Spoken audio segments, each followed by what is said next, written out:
Hello everybody, welcome back to the Northwestern Central Railway. Hope y'all been having a nice week. Now today, we're going to do something a little bit interesting. So y'all remember the video of the time where I did the comparison of my post-war 736 Berkshire and with the scale Berkshire that I had and the Polar Express Berkshire. And with that, I thought, it did pretty good. And I would say that it comes about time we need to get a part 2 of this. So now, instead of engines, we're going to do rolling stock this time around. So it's going to be even more interesting because we're going to up the stakes this time. Instead of 2 cars, we're going to do 3. A triple way combination of pure destruction. So now today, our contenders are going to be the Lionel post-war 6462 gondola. And for contestant number 2, a Lionel MPC gondola X6260. And for our third contestant will be this reissued piece from, I believe, 2006 or something. This is the ATSF 9029-6 gondola that was packaged with my crane, Lionel crane, that I have actually set up on the layout. And what we're going to do today is we're going to get a 3-way competition here between all 3 cars here. Battle to their death. And see who wins the overall challenge. And the winner gets absolutely nothing because these are rolling stocks and inanimate objects. So yeah, let's start with appearance as our first category. Alright, so here we go with appearance as category number 1. Now all these cars are, I would say, very identical and the exact same tooling. It's just that for the consistency of this category, it's going to be based on quality of material and durability. Now, I'm not going to be freaking bending these damn things and throwing them at walls, ceilings, or off a balcony from a 3-story building. No. That's not what this is for. This is friendly competition without any sort of destruction to it. So, first off, we're going to do the post-war gondola from, I believe this was made around in the 50s. There is no lettered identification when this was made by the date, so that's fine. So yeah, this is the Old Reliable, the first issue of this gondola, and I gotta say, first impressions, they're definitely not bad. You have a good amount of riveting detail here going alongside the gondola. You got some good lettering here as well. And since this is New York Central, even for the time, I would say the lettering on it is pretty good. It's definitely not 100% the best, but it's fine. Coming down on the inside, we got some nice legible detail here with some rivets and different levels of certain types of plastics and materials being used here. And then you got 4 holes in here to actually connect the shell to the base of the car, which is in fact metal. We'll get to that later.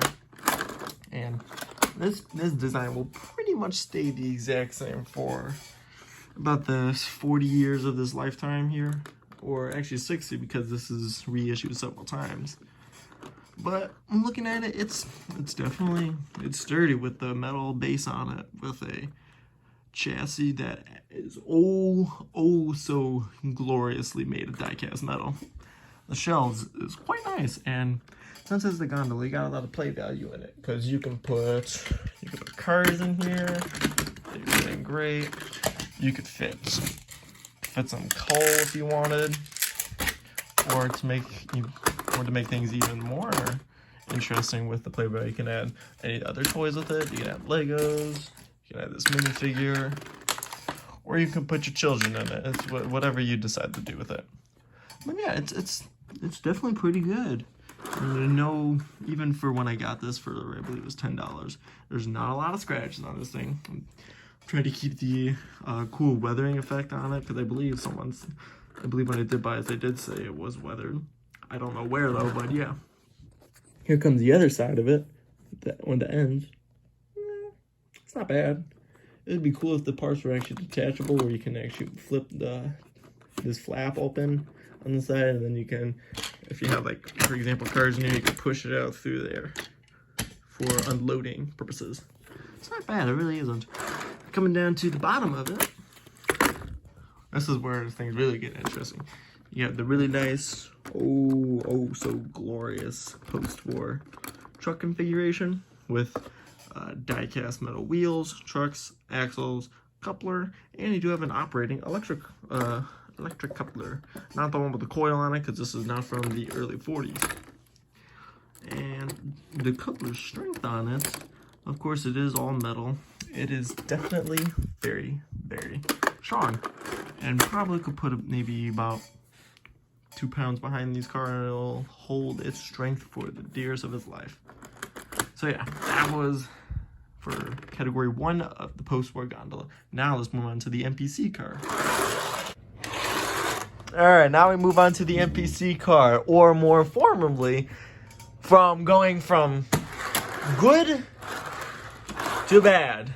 And this is understandable because this car is pretty terrible. Try not to swear here too much. I don't want these videos to feel like episodes of, I don't know, a really sweary TV show. Like, I don't even know anything. I don't watch any TV shows. But besides the point, going too off track, this gondola is absolute garbage. You got very cheap plastic. It's definitely, it's okay to the touch, but it just feels really off-brand and generic. But this is when was this made? Because there's a builder's date on this one, 1985. So yeah, you already know this is not going to be the greatest product in the world, because it was then Model Products Corporation owned the Lionel brand, and while they knew it was the ball on a budget, making low price, low quality, cheap trains, and make a lot of money off it. Pretty much Blumhouse Studios right now, but they actually do make good stuff. So yeah, this car is very basic, generic. Instead of the actual two base plates with an actual die-cast shell, not a shell frame, with the gondola shell being attached to it, this one is just the entire car by itself. It's just the whole shell is the frame, and then there's 2 trucks connected to it. It's fine, but it has literally the exact same amount of detail on this. So I'm not giving detail any down points on this, but it does get a lot less because of the plastic trucks. These plastic trucks are absolute garbage. I do not recommend anyone getting freight cars like these because they just don't hold up. I have several other NPC freight cars, a tri-level auto rack loader, a flat car, and if you couldn't tell already, the high-queued box cars on that shelf. I don't like these truck designs one bit at all. It's all plastic. Sometimes, or most of the time, it's a plastic knuckle. It is a plastic tab with a piece of tin pin that is popped right into the socket here of the trunk, and then simulates the electromagnetic coupler. I get, yes, it's very cheap, but it's definitely not high quality or anything good that comes out of it. Even with some NPC items, you get one side that's operating and one is not operating. Like why? Why would you do that? It doesn't make sense. I don't care if you're trying to be cheaper or not. That's just not how you do trains. That it really isn't. Like, it's not good.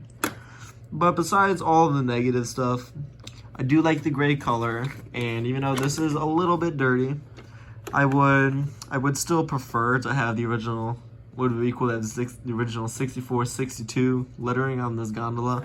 At least try to pay homage to this glorious beast. But really, it's nothing too major, and with that out of the way, we're going to move on to car number 3. Now on our journey, we begin with the good, we continue with the bad, and we're ending on a high note with the best. This is a great, and I mean a perfect example on how to revitalize old Lionel post-war and NPC rolling stock. This is the perfect way to do it. I would give this an S tier if this had a ranking, because this is flawless in every single imagination of the human mind. Originally, this was actually a coil car with the ramp on it, but you can unscrew the ramp off of it and just make it into a regular gondola. So that you could say it doesn't qualify, but it's still the exact same frame. It's just having an extra screw that is building onto a plate that you can put inside of it. But all in all, I say this is damn near as good as the post-war, or even better.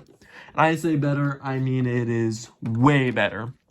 So you still have the exact same amount of, I would say the exact same amount of detail here.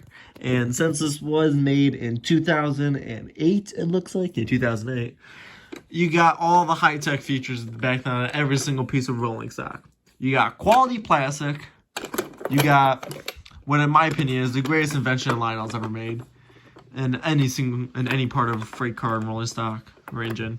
The entire new revitalized whole trucks with the knuckle couplers, because this got all metal construction. That's definitely one positive. You got metal side frames, which is another positive. You get a metal knuckle coupler with a metal plunger that is fully die cast instead of just the little pin on it. And 3, it's even sprung.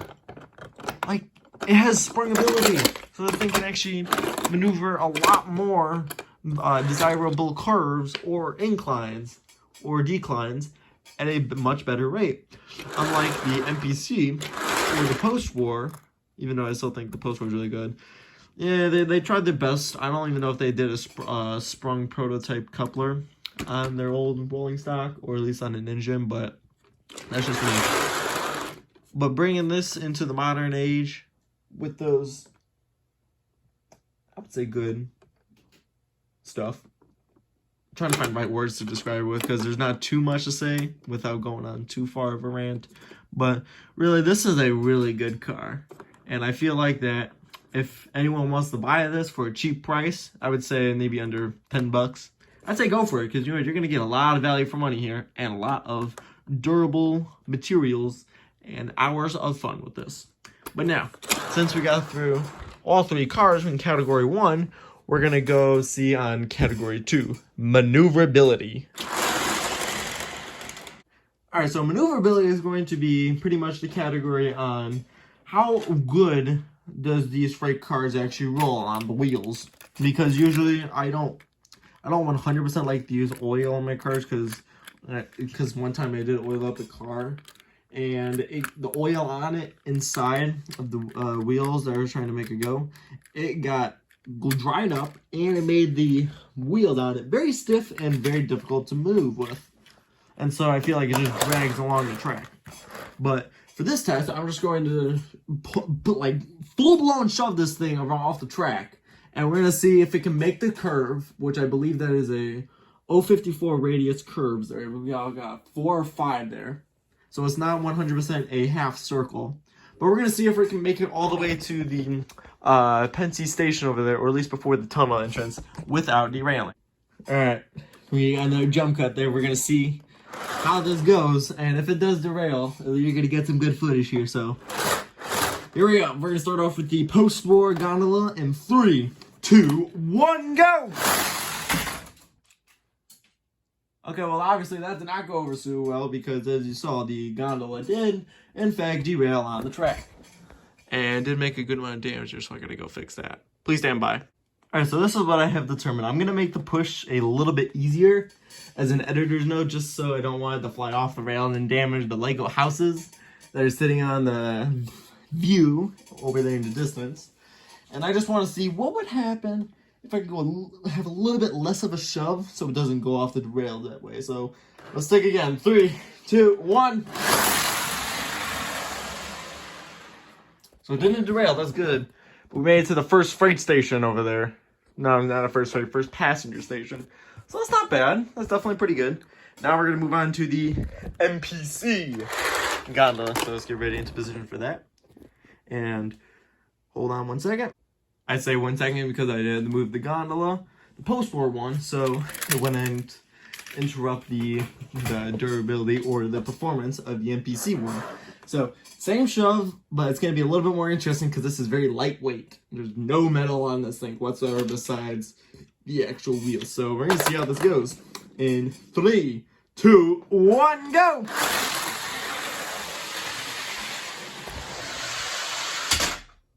So not only it went all the way around past the original point of the post-war car.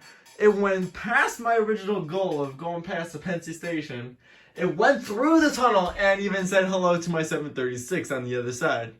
So this is gonna be, that was really good. It definitely had a lot of good performance there because of its lightweight and good maneuverability.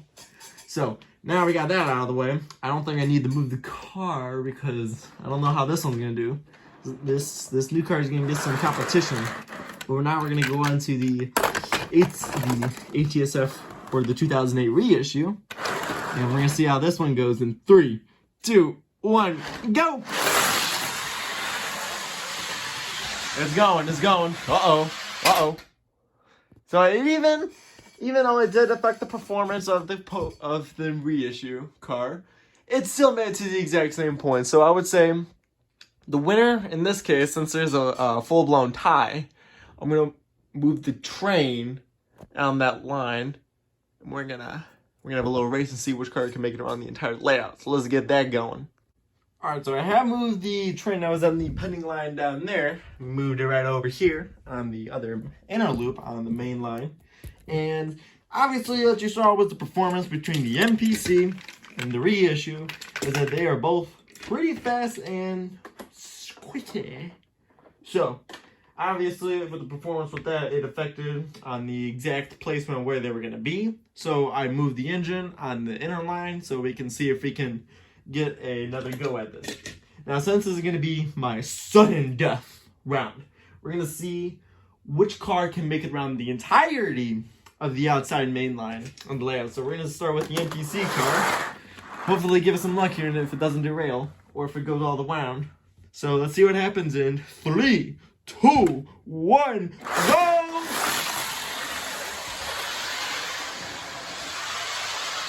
Run past the freight station. It's in the switch yard. Oh, I was so close to doing a 360. But that is the last point that it hit. So I'm gonna give it a little extra just to be nice. I'm gonna say hit the little light post there. And since we got that going, let's see what happens with the 2008 reissue. And with its sprung trucks, hopefully he had a good amount more room going with speed. And we'll see what happens now. So, here we go. In the reissue, going around 360 in 3, 2, 1, go! It's got way more speed potential here. It's going.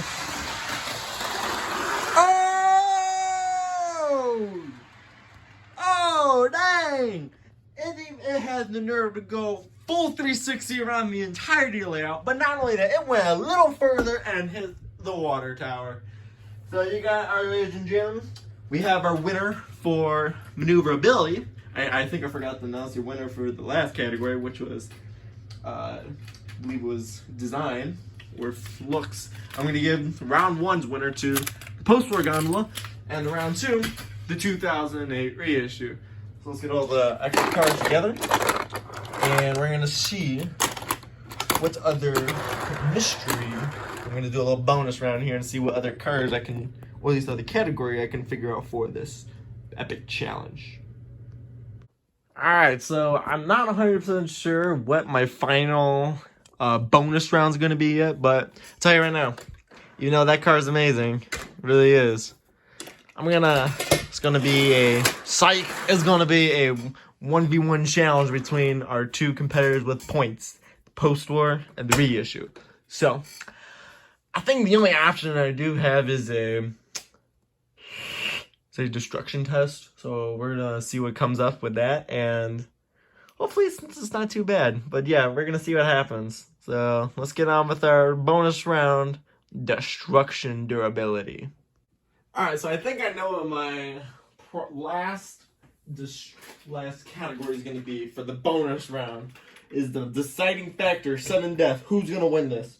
It's gonna be a fight between a post-war gondola and the reissue from 2008.